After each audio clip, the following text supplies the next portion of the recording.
Hello and welcome back to the vlog. I am about to tackle a bunch of little projects and stuff, clean up our garage, kind of do some stuff in the front yard. The next video coming is all about the front yard transformation, kind of what we did, starting 8-9 years ago.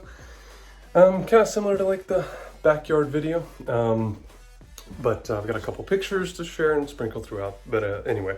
Clean up the garage, Costco workout, and I think I gotta cut the front yard as well. We'll see. May just lump that into the next one here. But anyway, first, clean the garage because it is a disaster. And I gotta go to Lowe's or Home Depot, whatever, to get some anchors because my old anchors are failing pretty miserably. So anyway, here we go. Levitating now, I'm super duper fly now. London boy, but DC where I reside now. Put the time in while you always yelling time out. And for quit it, cause I know I'm coming with it. You were sitting, you were wishing I was handling my business. Now I got the ball like Harry Potter playing Quidditch. And my business so humongous, you would think that happens in there. Damn man, I'm all that, yeah, I'm all that. Looking for that. Okay, so garage done, temporarily at least. I don't know where to put 2 slip and slides. I don't even know why we have 2 slip and slides, but we do. So anyway, but I gotta get some anchors for that window treatment. The kids were messing around with it. When you're watching this and you're 30 years old or 35 or 40 and your kids do the same thing, Sienna and Dean, I'm hoping that this resonates a little bit more, because for the last couple of years I've come to the conclusion that I cost my parents a ton of money when I was younger by just being a kid, and probably never say it enough, but thank you, Mom and Dad, for putting up with all of that garbage. And it's just them being kids. I can't really get mad, you know? All right, so I didn't need the 78 pack. I just needed 2. 98 cents, but came across this jewel right here. Who was the engineer sitting at GM going, hey, you know what segment we need to fill? The convertible pickup truck. And in general, I can appreciate really any automotive design, but really, I mean, there's a reason it was so short-lived for them with that model. But don't you just look at stuff like that and go, who thought this was a good idea? And then who went along with it? Why did we actually produce these cars? Anyway, gonna go hang some hangers. We're gonna anchor some anchors here. Oh boy, it's gonna be a long day. Okay, so that is done. I'll show you what the problem was here. I don't know, I've never seen this before with these plastic anchor things, but basically the screw would go in and then the little pieces that pop out here would just snap right off. I mean, super brittle. I've never had that problem before, and these anchors aren't that old, maybe a year or 2, but anyway, done.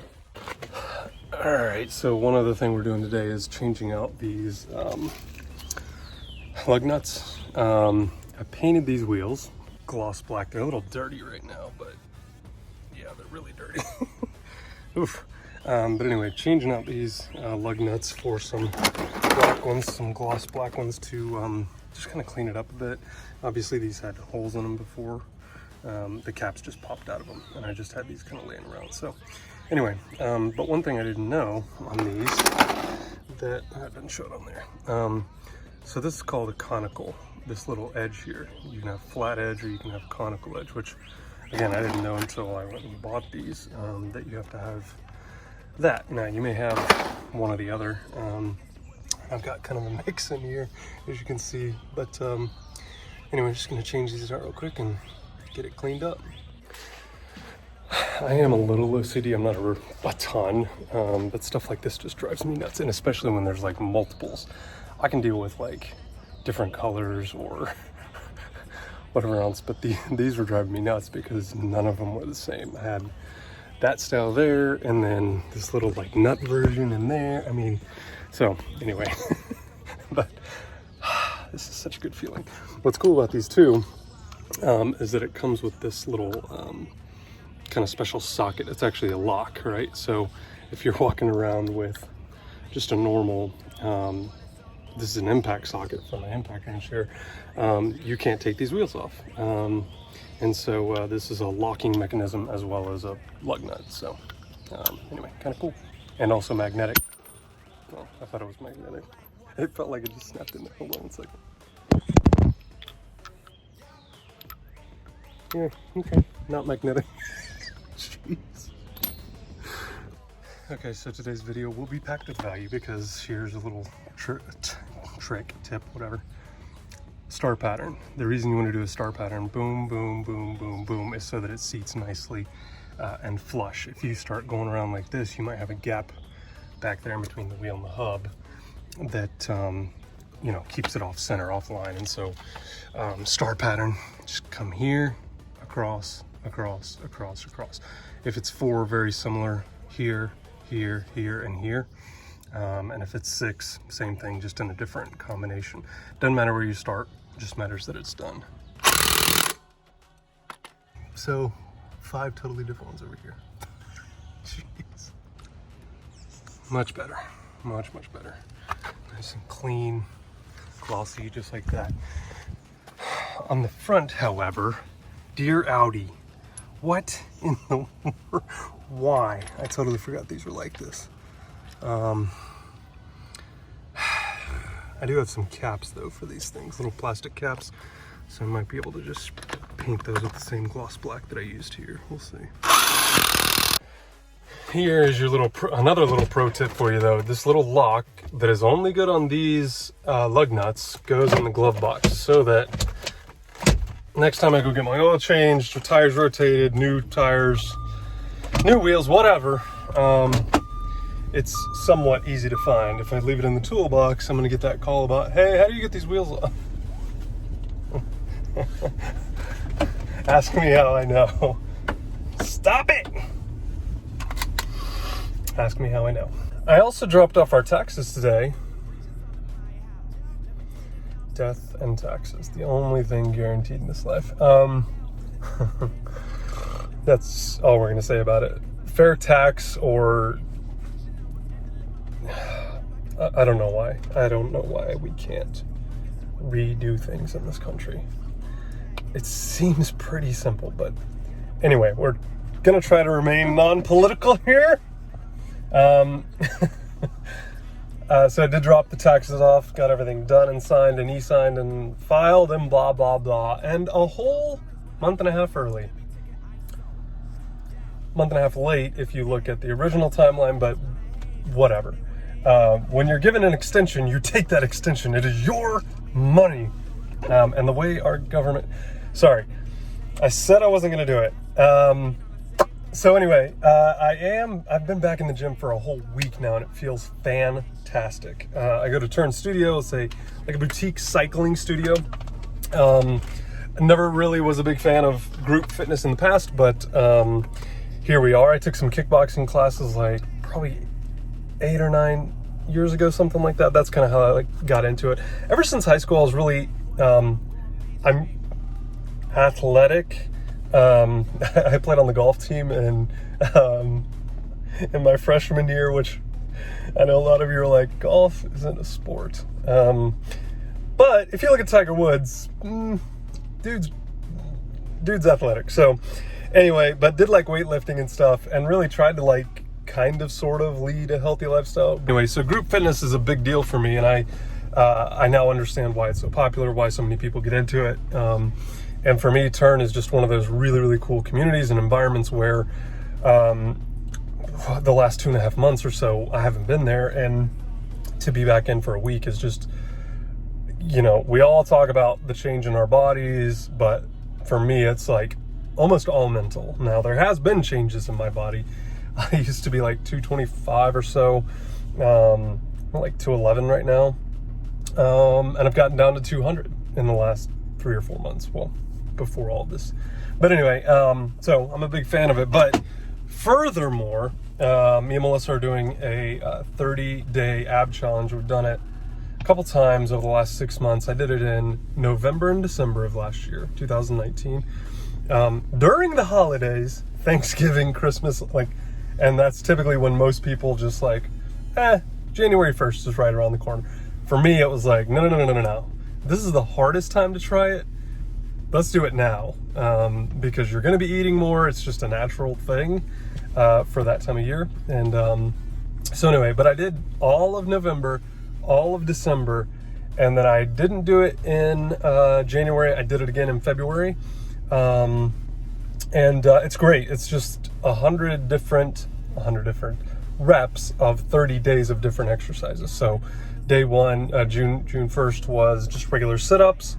Yesterday was sit and reach, so like a normal sit-up, but then you reach. Today is bicycles, which are going to be kind of hard because left, right is 1. So left, right, 1, left, right, 2, left, right, 3. And if you're interested, there's an Orange Theory coach, I think, that's in Tennessee somewhere, if I recall. I'll link that below if you're interested in giving that a shot. It's not easy at all. 100 sounds like nothing, but by day 3, 4, 5, in addition to your normal workouts, I'm just telling you, try it in November and December and then talk to me.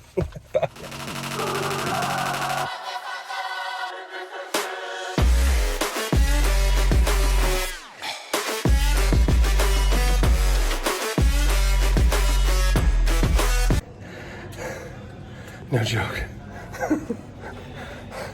But at least it's done. One of the reasons that I started really kind of getting back into this lifestyle was my kids. I've said it before on the podcast, and I've said it a lot on Instagram, which, by the way, at Matt_LaMarsh, LaMarsh on Instagram.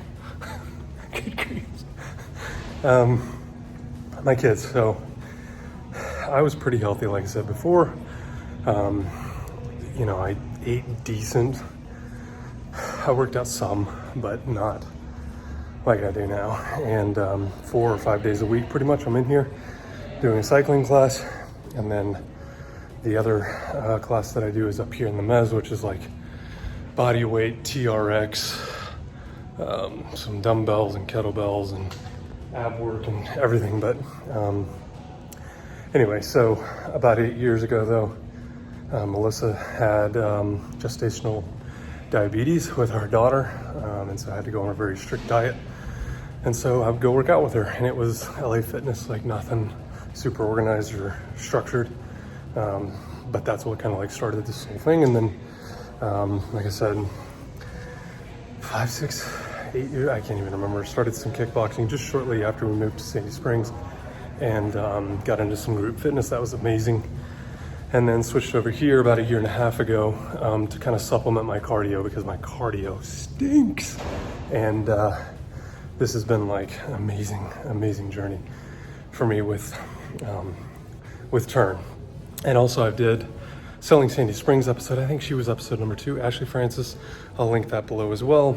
And then we did a separate podcast with her about like business and stuff.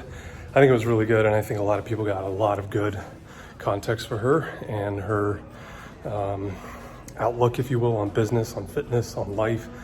And so anyway, I'll leave all those down in the description. But now is the 45-minute spin class, which, see the tea. Oh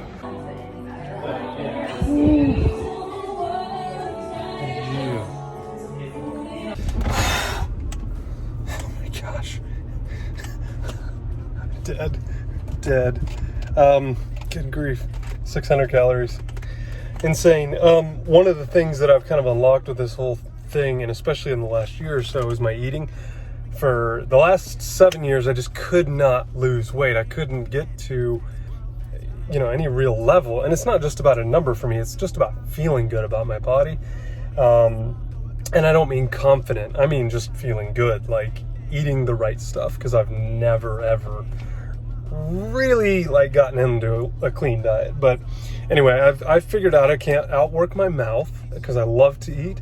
And so about a year ago, I started doing like one cheat meal a week, which was just like berserk. You don't think I can eat half a pizza by myself, and I mean a big pizza by myself, and put down like a 2-liter in one night. I'll show you how quickly that can be done. 2 hamburgers, I mean big hamburger, like French fries, the whole 9 yards. That was like my cheat meal. And I still do that occasionally. I don't do it every week, but like twice, 3 times a month probably. Just go bananas because I need balance. I need that kind of moderation. But what I have found is that instead of eating completely clean, I can eat clean for like a meal or 2 a day and just eliminate one meal altogether. And so that's kind of how I got into some intermittent fasting like a couple years ago, and kind of did it off and on. But like 6 months ago, went hardcore into it. And so for those of you not familiar with it, basically there's like 100 different plans of this thing and what you can do with it. But what I do is 16 hours of fasting, occasionally 18 hours if I really like want to burn. But 16 hours of fasting or 18 hours of fasting, and then 6 or 8 hours of eating. And so what that means is like practically on a daily basis, I don't eat or drink anything of value. I mean, water, coffee, and tea are fine with no sugar, no creamer. But that's all you can basically have in your fasting period. So water, coffee, and tea. And then when you are not fasting, when you're eating, you can have whatever you want. Now, ideally, you're eating clean, and I try to during lunch, especially. Dinner's a whole nother issue. But for the most part, I mean, relative to America, we're healthy, but we still got some work to do. But this is really where I started to see pounds drop off and get that clean feeling in my body, even though I'm still eating 50% garbage. I'm still eating much better than I was. And so I use an app called, oh good grief, what's it called? Zero, on my phone here. That's like a fasting timer. And so when I start eating, I hit it, and then when I finish eating, I hit it again, and then it kind of keeps track of how well I'm doing. I'm going to be honest with you, if you've never tried this before, the first week is just unbearable. You're starving all the time. In particular, the first 3 or 4 days are just like, you think you're going to die. But so much more important than the food and the effect of on what it's done to my body is my mind. I think so much clearer when I'm fasting. And that sounds crazy, I know, because I used to think the same thing that you probably do. I don't have any system. I don't have anything to sell you here. This is just me telling you kind of my experience with it. And maybe you give it a shot or maybe you don't. That's the only thing that really moved the needle for me when it came to the number, when it came to how I felt, and when it came to what I ate. And so working out is not even half the equation. That's like 10 or 15%, 20% for me. The other 80 is right here. So anyway, that's been my experience though with intermittent fasting. So yeah, it really, really works though. And occasionally when I want to get super crazy, I'll go 20 hours fasting, 4 hours of eating. So like 1 o'clock to 5 o'clock or 2 to 6 or something like that, I'll eat. And I'll eat the same 2,000-ish calories or so that I would, just not spread out throughout the day. Makes a big, big difference. But anyway, that is the vlog for today. Thank you so much for joining us. I hope there was something of value there. Maybe a little more about mindset, I think, because really all of this is connected. And if you think differently, I think you're wrong, because it's crazy what happens up here and then funnels down to the rest of you. So anyway, but thanks for coming along. Please hit that subscribe button. If you made it this long, leave me a comment below and tell me what your favorite video is so far. I think I've put about 10 or 15 out at this point for about 3 weeks now. So anyway, I'd love to know though what you're enjoying, what you hate. All of it, honestly. You're never going to hurt my feelings. But anyway, thanks again. Talk to you soon. Bye.